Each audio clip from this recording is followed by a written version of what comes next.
Kita awali dengan informasi pertama, Saudara Satres Narkoba Polresta Banda Aceh meningkatkan pengawasan di Bandara Sultan Iskandar Muda Belampintang, Aceh Besar setelah kembali ditangkapnya kurir narkoba di bandara tersebut.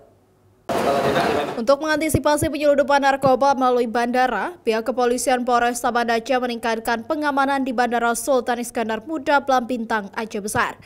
Nantinya petugas kepolisian akan bekerja sama dengan pihak pengamanan bandara untuk melakukan pengawasan kepada penumpang. Pengamanan ditingkatkan setelah adanya 4 kali temuan penyeludupan narkotika jenis sabu dari Aceh tujuan Jakarta yang berhasil digagalkan pihak FSEC bandara. 4 kali yang saya sampaikan tadi ini kebetulan 1 kali ya Pak Popo di Sultan Iskandar Muda, 2 kali dari Medan ya, 1 kali menggunakan jalan ataupun jalur darat. Selain itu, pemeriksaan ketat juga akan dilakukan pihak bandara setelah temuan tersebut dengan berbagai macam modus yang dilakukan pelaku, seperti menyembunyikan narkoba dalam sendal maupun sol sepatu.